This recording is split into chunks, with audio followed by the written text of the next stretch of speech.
Gabe Perreault has been excelling in the preseason, and we tell you why the Rangers should at least consider him for an opening night roster spot.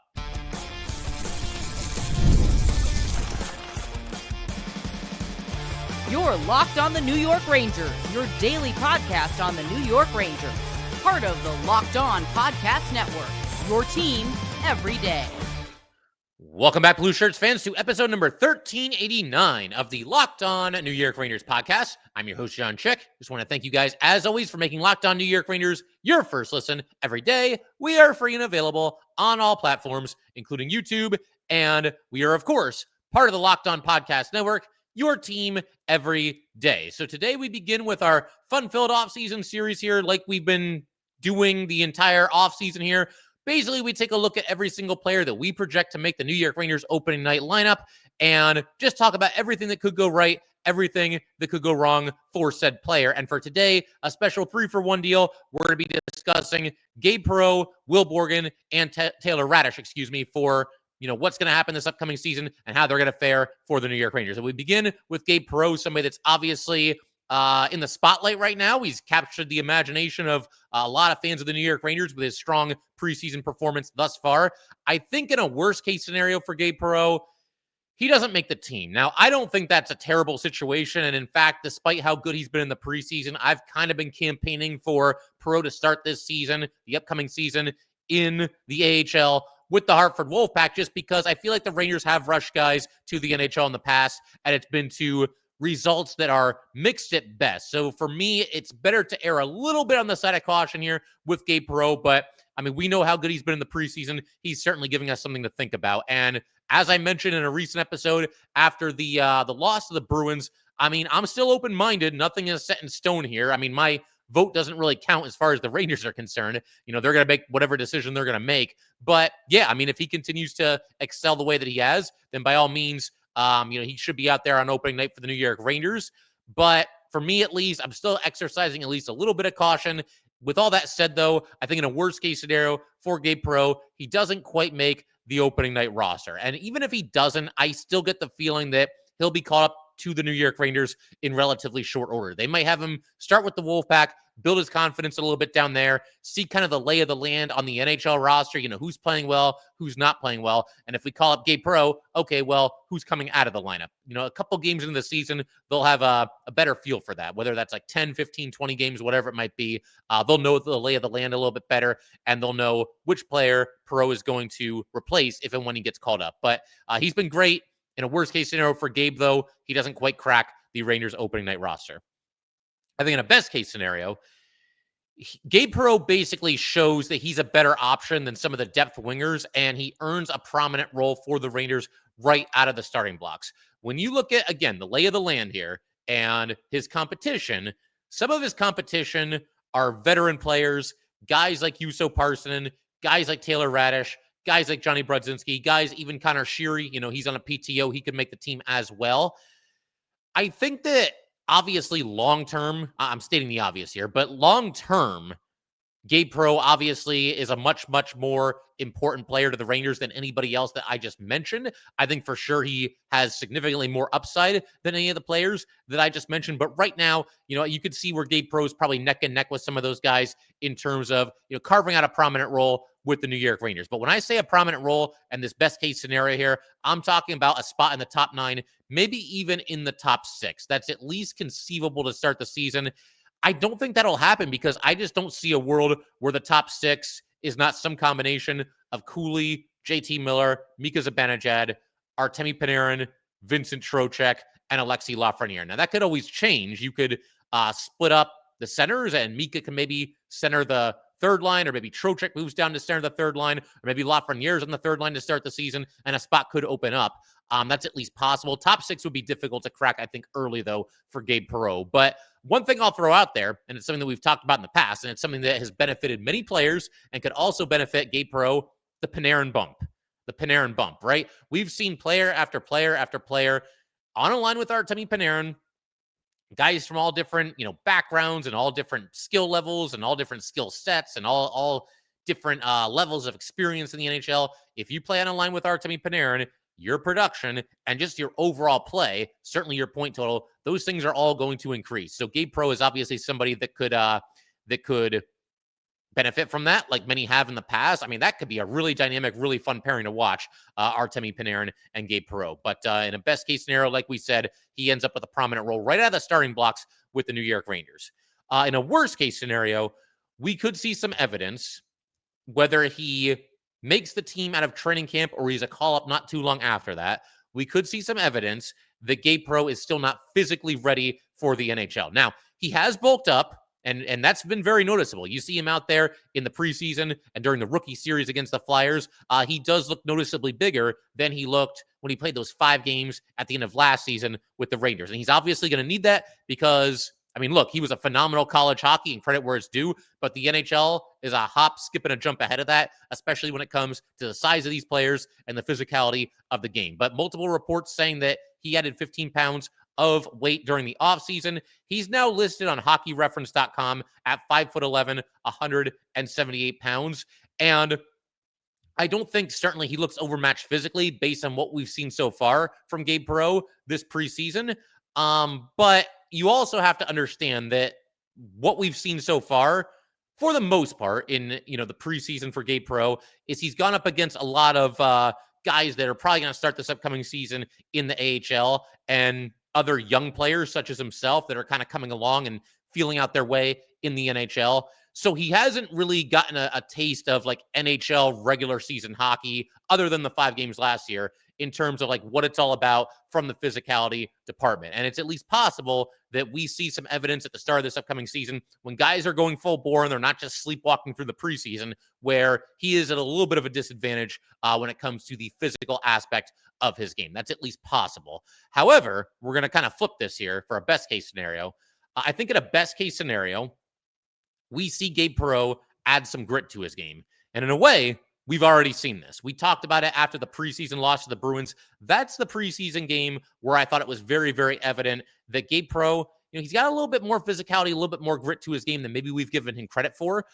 This could be as a result of him adding more weight. It could be a result of him just kind of taking it upon himself and making sure he has that mindset that he's going to go out there and physically battle every single night. Could be all of the above. But what's more encouraging for me when it comes to how Gabe Perreault has played in this preseason here, the goals are great. That's wonderful. Awesome to see him putting the puck in the back of the net and taking advantage of his opportunities. That's wonderful. The mobility, the skating, the hockey IQ, that's all there as well. I saw a while back where somebody said that like Perreault wasn't a great skater. And I mean, he looks like a pretty good skater to me.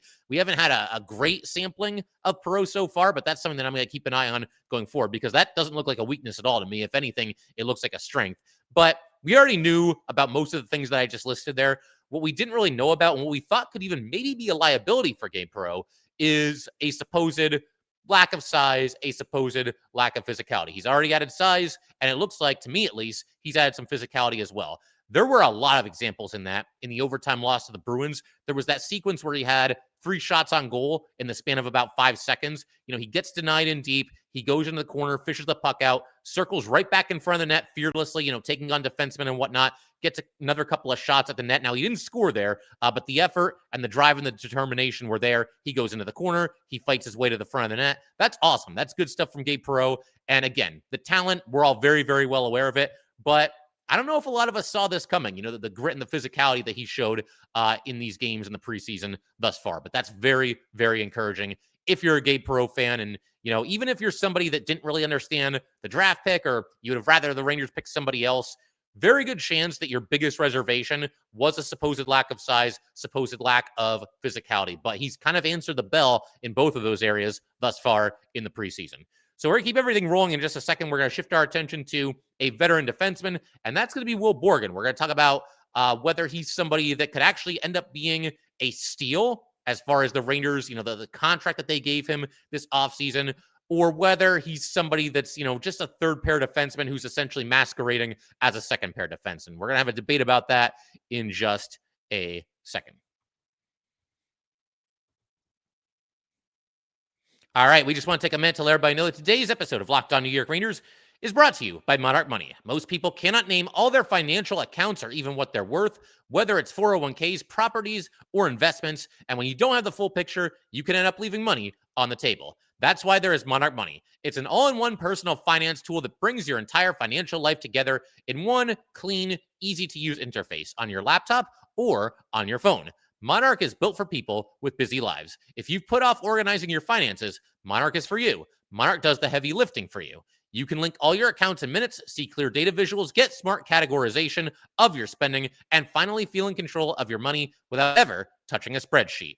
Don't let financial opportunities slip through the cracks. Use code LOCKEDONNHL at monarchmoney.com in your browser for half off of your first year. That's 50% off of your first year at monarchmoney.com with code LOCKEDONNHL.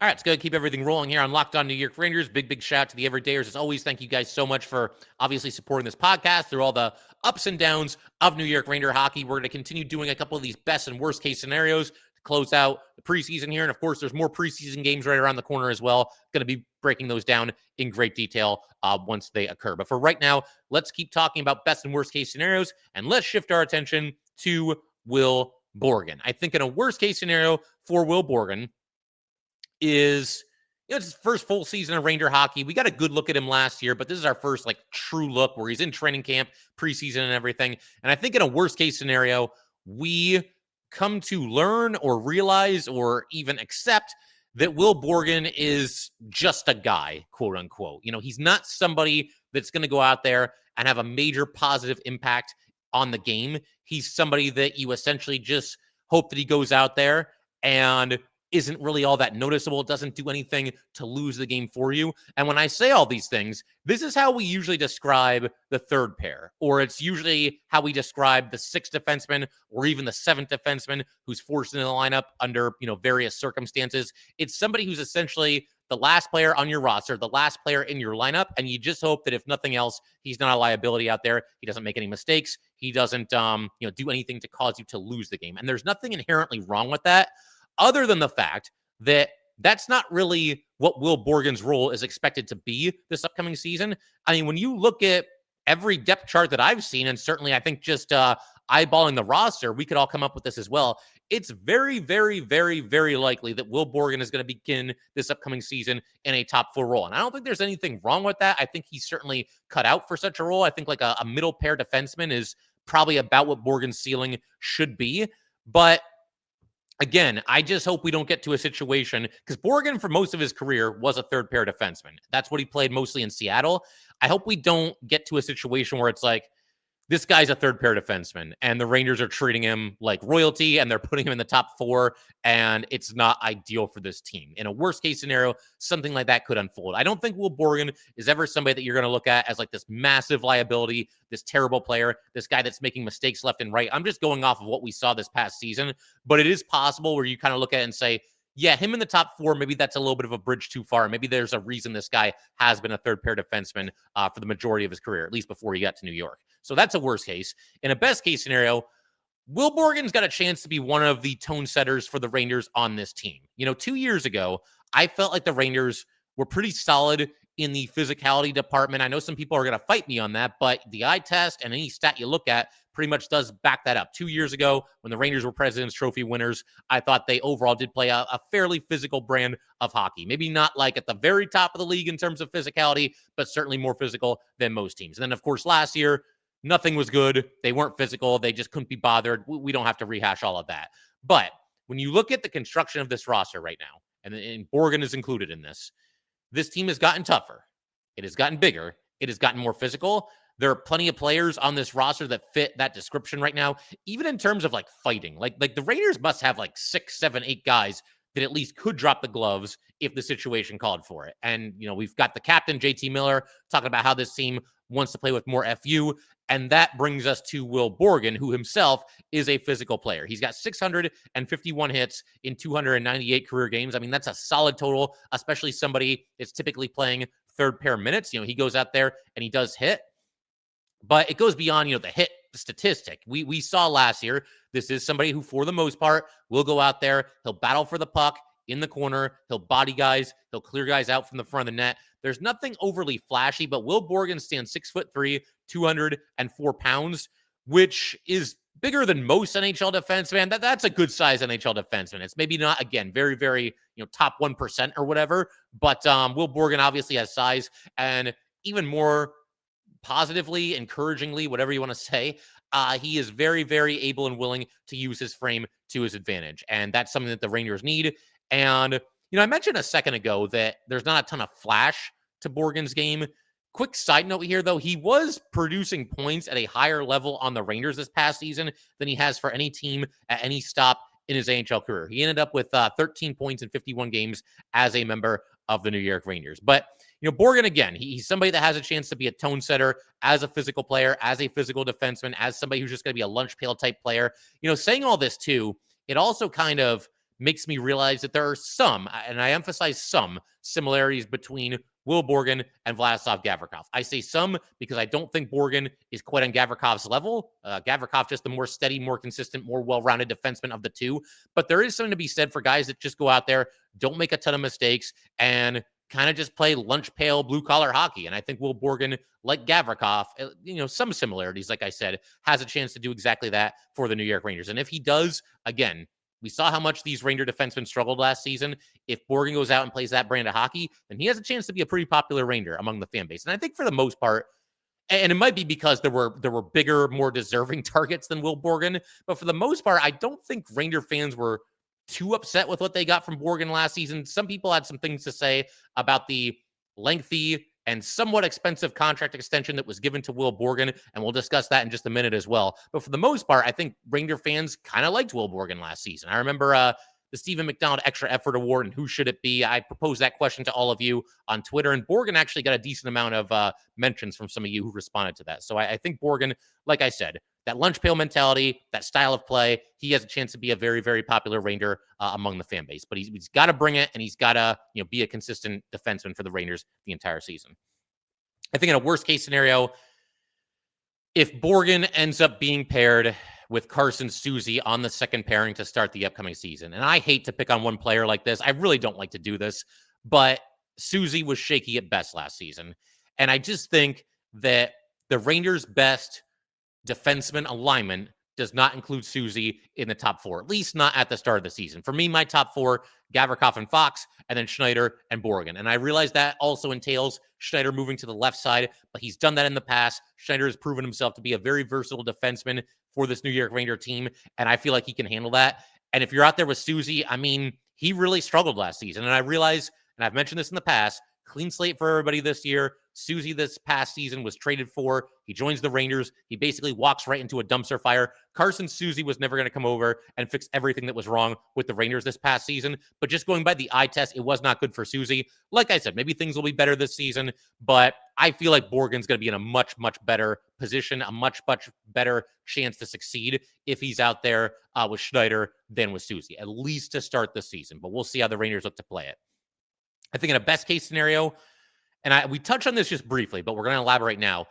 Borgen ends up being one of the biggest steals on the New York Ranger roster. Now, as most of us know, and we'll do a quick refresher here, Borgen was acquired last season in a trade with the Kraken. Capo Caco goes to the Kraken, and Will Borgen, along with a third rounder and sixth rounder, go to the New York Rangers. And we didn't know what was going to happen after that because the Rangers were struggling. Borgen was still an impending unrestricted free agent. So, okay, are the Rangers going to extend him in season? Are they going to trade him again at the deadline to a contending team?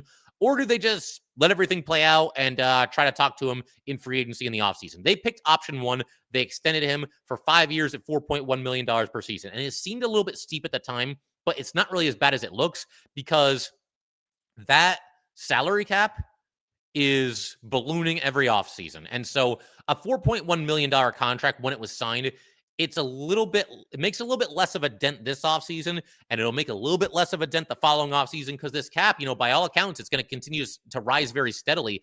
And then you look at some of the defensemen that ended up getting more money than Borgen in free agency this offseason. Again, Borgen was at $4.1 million a season. Here are some defensemen that are going to make more money than Will Borgen this upcoming season, who signed as free agents during this offseason. You've got Jonathan Kovacevic, Adam Larson, Nicholas Hague, Jake McCabe, excuse me, Cam York, Kevin Ball, Kaiden Guhle.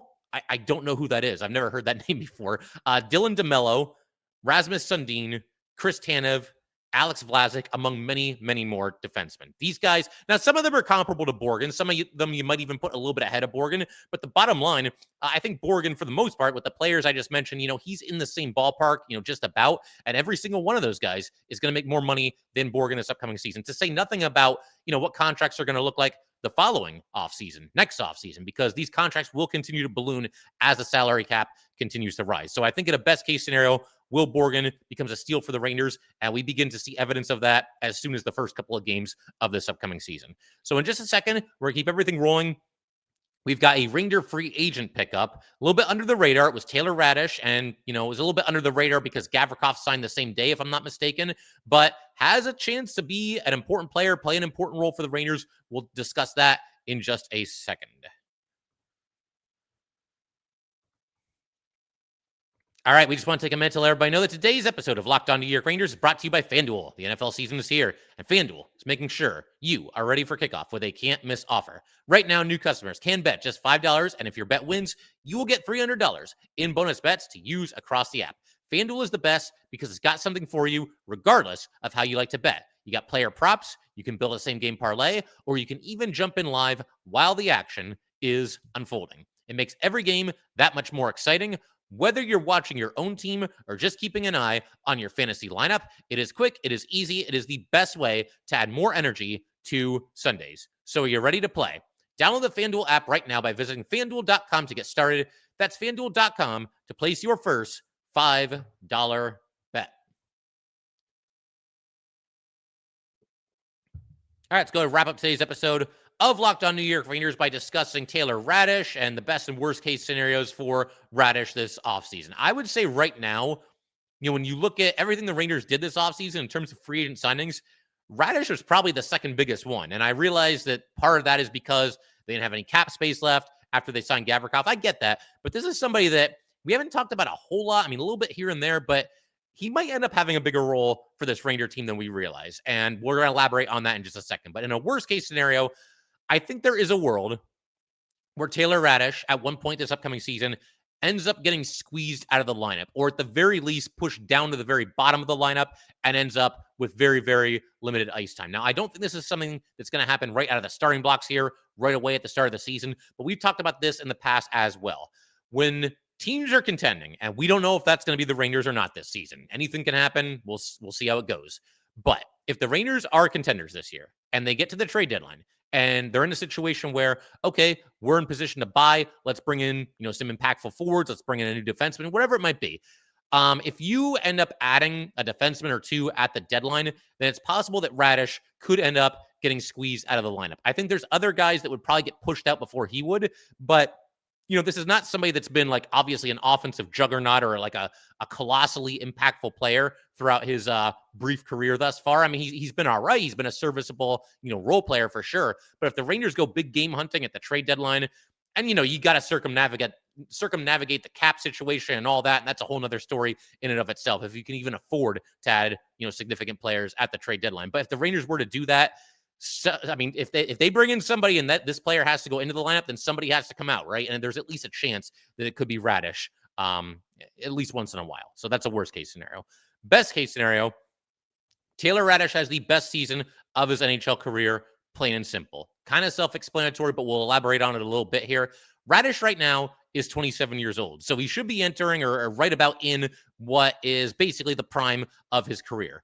He has played for 3 teams over the course of just 4 seasons in the NHL, which on one hand could be cause for some concern. But the thing I'll say in his defense here is that he is yet to play a full season with a good team. The only exception to that was this past season with the Washington Capitals. And, obviously they were very good. They ended up having the best record in the Eastern Conference and then did what they did and lost in the second round of the playoffs. But regardless, when you look at the rest of his career, he ended up playing half of a season with Tampa, but that was it. Like, he didn't get to complete his first NHL season with the Tampa Bay Lightning. He ends up later that season on the Chicago Blackhawks. He was there for 2.5 seasons. The Blackhawks have been awful. They've been horrendous, an historically bad stretch for that team in really NHL history. They just don't win very often. So, I mean, you look at that and it's like, okay, he hasn't been productive, sure, but what has he ever really had to work with? And again, I know he was on the Caps this past season, but with the Blackhawks, I mean, what are you even supposed to do? Now, it is worth pointing out that during one of his seasons with Chicago, Raddysh did end up with 37 points, which is the highest total of his career. Part of the reason for that could be that the Blackhawks just didn't have any other options, so he had to play up in the lineup higher than he otherwise would. That might have contributed to it a little bit. And then this past season was the second highest point total of his career at 27. And again, it's not like a giant amount, but I mean, yeah, look, a career season is definitely not off the table. I mean, I think for sure, I think Raddysh will eclipse 27 points this upcoming season. Will he get to 37? That's almost like right about where I expect him to finish if he's in a third line role, which is what he might end up doing for the Rangers. But best case scenario, yeah, I think a career season for Taylor Raddysh, especially when it comes to offensive production, is certainly not off the table. In a worst case scenario, Taylor Raddysh just does not provide enough offensive punch. And when you look at his career numbers, and I know there's other circumstances, there's times where he's played on some very bad teams. There's also times where he hasn't gotten a ton of ice time. But in his career, 100 points in 305 games. So that's not a great output. It's acceptable for a bottom sixer, especially if there's times where he's been on the fourth line. I think for the most part, he's been on the third line in his career. It's not a microscopic, like horrendous amount, but you would want like maybe just a little bit more than that. And I think also it's a situation where he might not be the ideal guy to pair with some of the young Ranger forward prospects. Because when you look at the landscape of the Rangers right now, it does look like Mika Zibanejad is going to start this season on the wing with JT Miller. And we've debated that a lot, and there's pros and cons to it for sure. One significant drawback of that is that instead of having either Mika or Trocheck on the third line, you're going to end up with probably Parsonen or Brodzinski or maybe Noah Laba cracks the roster. And Taylor Raddysh, he's not going to center. He'd be on the wing. But you're in a situation now where Taylor Raddysh is going to be the guy that's paired with some of the young New York Ranger prospects on that third line. And that's just not going to impact, I don't think, have as positive of an impact on those young players as playing alongside somebody like, Trocheck or Mika Zibanejad on that third line would have. I mean, when you look at the career numbers, and I know people are still mad at Mika Zibanejad, and I get it, but when you look at the career numbers, Mika Zibanejad against somebody like Raddysh, yeah, there's no comparison. So instead of having a veteran like Trocheck or Mika, the young guys that end up playing on the third line for the Rangers, if they make the team and they end up there, they're going to be there with Taylor Raddysh. That is a pretty significant drop-off when you're talking about offensive production overall. So we'll see how that goes. In a best-case scenario, though, Taylor Raddysh becomes the most well-rounded player in the Rangers' bottom six. This honestly could happen, and it especially could happen at the start of the season when a lot of these young Rangers, these guys that haven't played much in the NHL, are getting their feet wet, and in some cases, maybe starting their first full season of NHL hockey as a member of the New York Rangers. But you look at all these different guys that are gunning for a spot in the bottom six for the Rangers. You've got the prospects like Gabe, Othman, Berard. You can even throw Noah Laba into that group now as well. I think he's shown well enough that, certainly he's worth some consideration for opening night roster spots. Then you've got guys that, there's giant players like Edstrom and Rempe. And again, Raddysh isn't as exciting necessarily as any of these players, but as far as just being steady, consistent, well-rounded, Raddysh could be that dude. He could be that guy in the bottom six, because when you look at all the guys going for the bottom six, there's not really a ton of veterans. I mean, you've basically got Raddysh and you've got Sam Carrick. Carrick, I think, very likely to start in the fourth line. And you can throw Connor Sheary in there too, because he's on the PTO and he's got a chance to make the Rangers for sure. But, again, Raddysh of that entire bunch has a chance to be the guy that's the most well-rounded. He can do a little bit of everything to help you, a little bit of offense, somewhat of a good defensive player, somebody that's got some size to his game as well, and somebody that's just played a decent amount in the NHL. I mean, he's not like somebody that's got like 1,000 games played or anything like that, but he's played for a couple of different teams. He has become a veteran of NHL hockey at the age of 27. He's one of the guys that is said to be a very high-energy, high-effort player. And, I mean, hey, again, this is a well-rounded bottom sixer for the New York Rangers. And that obviously would be good if he ends up being the most consistent of the Ranger forwards on the bottom six. But we'll obviously see how it goes. Figure we can call it there for today. If you guys would like to get in touch with this podcast, please send an email to lockedonnyrangers@gmail.com. Once again, that is lockedonnyrangers@gmail.com. Definitely give us a follow on Twitter as well, @jchick17. Once again, @jchik17. And definitely subscribe to Locked On New York Rangers YouTube channel. Thanks again, guys. I will see you next time.